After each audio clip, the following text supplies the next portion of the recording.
I gave you my heart. Assalamualaikum and hi. I'm Dr. Norhafizah, consultant pediatric ophthalmologist from Center for Sight. Today, I'm going to share with you information on refractive error in children.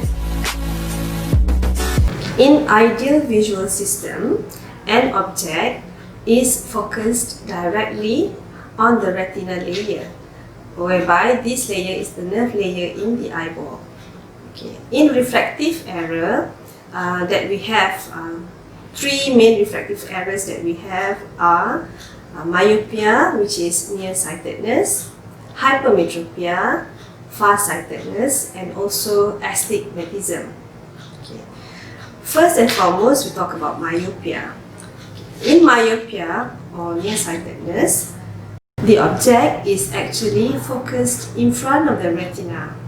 Therefore, a person who has myopia will experience blurred vision for distant vision and clear at near. What are the causes of myopia? Yes, family history is one of it, as it is genetically inherited, and people who are born with long eyeball would also have myopia. There are also some associated systemic diseases that can give higher risk of getting myopia, which is Marfan syndrome and also Down syndrome, to name a few. And if a child has had history of retinopathy of prematurity, which is vascular disease in relation with premature birth, they would have a higher risk of having myopia compared to the rest of the children.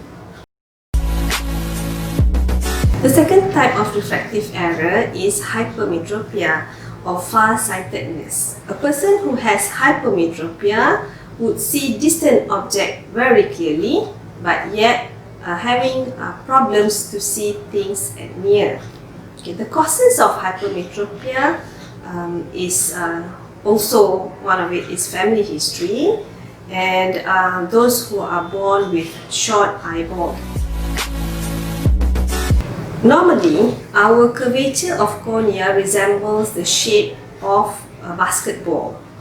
Okay, however, in astigmatism, the curvature of the cornea is abnormal, whereby you can notice the curvature is a little bit elongated, depicting the shape of the rugby ball. Okay, in astigmatism, when the light travels through this abnormal curvature of the cornea, it will fall into multiple focal points in the retina, hence will result in objects which is not sharp, images which is not sharp. Okay, this can be resulted from scar from previous ocular diseases in the past, or it can also be genetically inherited, as well as the child is born with abnormally shaped cornea. The power of the eye varies from birth throughout the different ages in life of a child. So therefore, there will be different range of power in a children from the very beginning until they reach adulthood.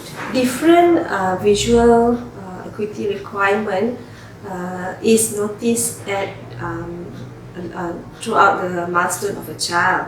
Okay, for example, in younger children, the most important thing for them is near vision, because they want to look at the toys, to look at the parents' face just around them. For them, distant vision is not as important. For preschool age or even school-going age, they require more on both vision, which is near and also distant. Okay, let's talk about how do a child present to you when the vision is poor. Okay, in pre-verbal children, they might not tell you that the vision is bad, they can't see near or can't even see distant vision. They only manage to rub the eyes or even squeeze the eyes like this, or sometimes they have some adoption in their head posture. They would have a head tilt like that to accommodate to their needs. In order to see things at near, we need to accommodate. Accommodation means we use the accommodative muscles in the eye to focus at near. So in some patients, this accommodation process is not efficient. So they have to strain themselves in order to see things at near. Therefore, in extreme cases, the eye could turn inward to have squint. Also we call as esotropia. Eso means going inward. Okay, in older population, which is school-going age, it is much simpler, as they can complain to the parents or even the teachers that they couldn't see writings on the whiteboard. Yeah, they couldn't see the signboards well. So it is much easier to pick up the symptoms. The parents should pay attention on their complaints, because these children are really sincere. They wouldn't lie when they tell you that their visions are blurred.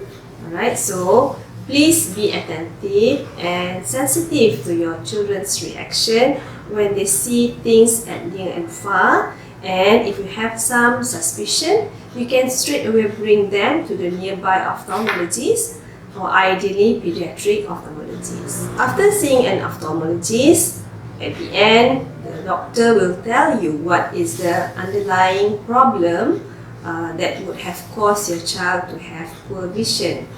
Okay, if the power is the issue or the power is the problem, the doctor will prescribe glasses to correct the refractive error, alright, and also counsel for lifestyle modification. In the modern era, technology has given great influence to all of us, right? Therefore, some children spend so much time on the gadgets, therefore they are using near vision longer than it should be. So, it is advisable to limit time spent for this gadget, or even too long paying attention to near work. To ensure your eyes are not having strain after long near work, it is advisable to practice this 20 minutes 20-20-20 approach. That means 20 minutes of near work, 20 minutes of rest, and 20 minutes of distant vision. In various studies done in other parts of the world, for instance, Sydney and also Taiwan, they have found that spending time more on outdoor activities would contribute to less progression of myopia. Okay, so therefore, as parents, we should encourage our children to spend more time outside rather than engage with the gadgets.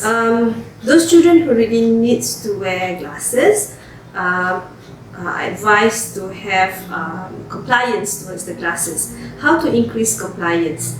Okay, parents should first identify the suitable frame and comfortable frames according to their size of the face.